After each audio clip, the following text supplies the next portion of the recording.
Aduh, saya deg-degan, merasa kayak apa ya? Gimana gitu. Ah, saya di sini bernama Yuanita Kusumawati. Saya bekerja di tempat roti. Di sini juga ada bos saya, Ci Eli. Terus ada Cilifung juga aku kenal. Ya, saya mulai ya dari sini deh. Saya deg-degan juga. Saya punya penyakit ya di tahun 2019. Saya tuh maaf nih, kantong apa ya, kemaluan saya seperti ini, dan saya tuh kayak ada nunggu daging sampai keluar seperti ini. Nah, ini tuh kalau dibilang kedokteran apa gitu. Nah, terus kalau orang di sini bilang turun bro. Nah, seperti itu. Nah, cuman saya pas check up ke dokter itu dibilang sama dokter, ini mah kayaknya harus operasi pengangkatan. Dan saya nggak mau untuk pengangkatan karena saya tanya, ada efeknya nggak? Ada. Katanya seperti angkat rahim, nggak punya anak, terus dahannya lagi ya kalau main sama suami kurang katanya. Terus dahannya lagi nanti bisa lemas kalau mbaknya kalau misalnya punya aktivitas. Oh, saya kan kerja, saya nggak bisa deh kalau kayak gitu. Nah, tapi saya nggak mau obatin. Dari situ saya nggak obatin sampai ketemu tuh 2023. Nah, saya ngalamin terus-terusan dari tadinya yang kecil cuma nunggu doang, terus lama-lama besar sampai seperti ini keluar. Dan saya dikenalin sama bos saya nih, Ci Eli. Baik hati dia, benar, buat anak buahnya lah ke saya. Dia bilang, Iwan, kamu punya kendala ya, seperti yang kamu ceritain, mau operasi. Oh enggak, jangan operasi, pakai aura pens ini, kata dia bilang. Saya sempet ngomong sama Cili, yakin nih Ci, saya bisa sembuh. Kayak antara cuman hanya celana, tapi dia bisa, alhamdulillah. Nah, saya bilang, oh ya udah deh, saya sambil ikhtiar saja. Nah, sambil ikhtiar juga saya pakai saya bilang sama Cili, Ci, kok saya kencing terus ya? Kata saya bilang gitu, kenapa ya? Oh nggak apa-apa, kata Cili. Dannya besokannya tuh udah mulai teratur gitu ya kan, udah enak gitu ya. Dan saya biasanya itu kalau keluar pas lagi kerja cuman bisanya kalau lagi ngecek gitu cuman gini nongkrong biar dia masuk ke dalam. Nah, tetapi saya pas udah pakai ini lebih enak. Terus dahannya saya tuh sampai kalau mau keluar itu saya panas dingin, keringat dingin, udah kayak orang tuh semaput udah mau pingsan aba-aba saya tuh. Benar. Terus nggak lama saya duduk itu saya selalu ditongkakin sama tumit. Jadi saya tahan biar dia masuk dulu ke dalam, biar saya bisa beraktivitas kerja kembali, baru enakan. Nah, semenjak saya pakai ini, alhamdulillah itu nggak pernah yang namanya nyampe keluar segede gini, nggak pernah.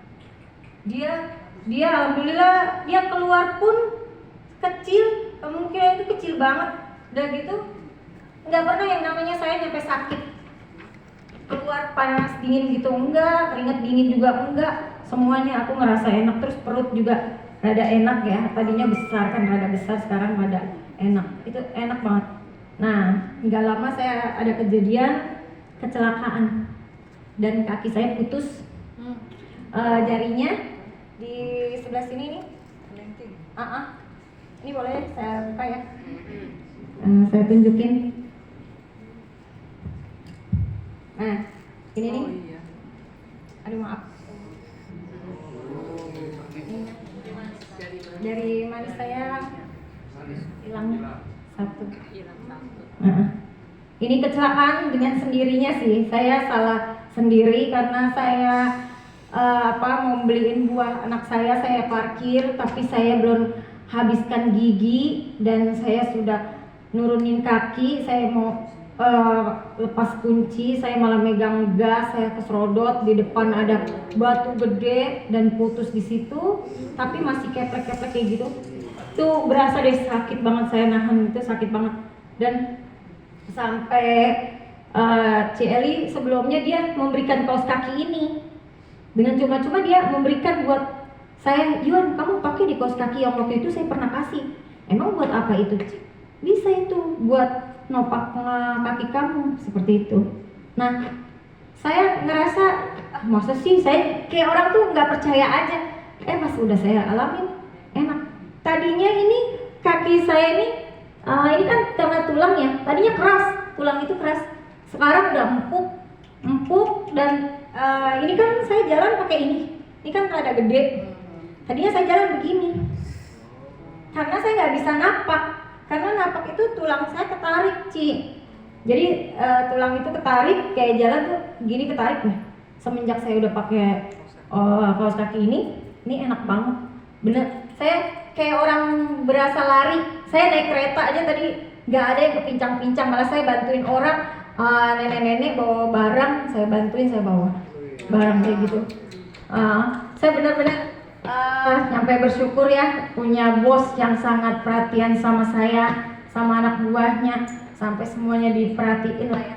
Sampai saya benar-benar, kalau dibilang saya kerja itu memang buat orang tua sama anak aja itu.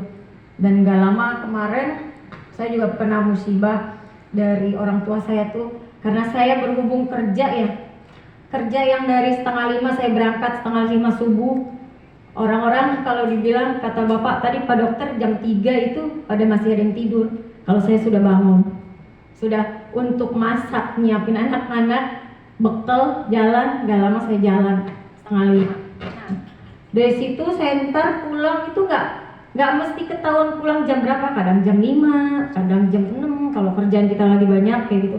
Saya nyampe lupa sangat kali, dosa juga kali ya saya. Biasanya saya video call sama mama saya, video call untuk menanyakan, "Mah, gimana keadaannya, baik-baik aja?" Mamaku punya kayak asam urat ya, kakinya udah ada umur 66 tahun itu, kayaknya udah segitu.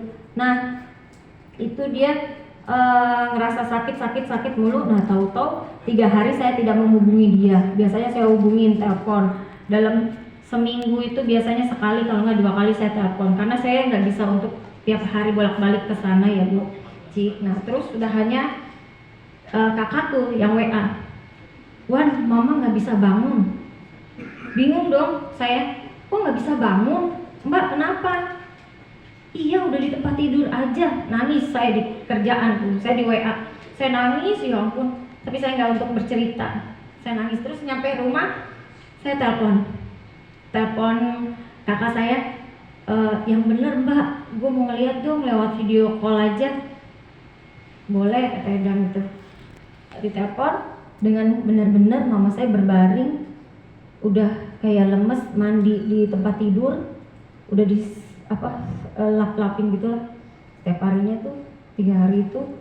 Terus saya bilang langsung sama Cieli, langsung saya kontak, "Ci, saya minta tolong dong beliin kaos kaki 1." "Buat siapa?" "Buat mamaku." Akhirnya mamaku ada perubahan itu, dia pakai, saya kasih malam-malam tuh, pokoknya pas dikasih sore saya langsung kasih malam. Terus dia besokannya kakinya bisa bergerak dari tempat tidur. Tuh bisa kayak ngangkat dari tempat tidur aja, keangkat gitu, bisa dia. Nah, terus udah hanya pas beberapa hari dia mulai bisa turun dari tempat tidur sendiri. Biasanya cucunya juga ikut sama saya, kan anak saya. Biasanya diturunin. Nah, sekarang dia alhamdulillah bisa turun, bisa sholat, bisa berdiri. Bahkan kemarin saya di kampung, dia masak opor, masak rendang. Kata saya, siapa yang bantuin? Papa yang ngulek bumbu, mama yang gongseng-gongseng. Ya Allah, saya cuma nangis hati tuh. Nggak ada yang bantuin karena kakakku yang biasanya jagain, dia juga pulang kampung sama suaminya. Sekarang bisa berdiri, jalan, bisa jalan, benar-benar jalan ke belakang, semuanya.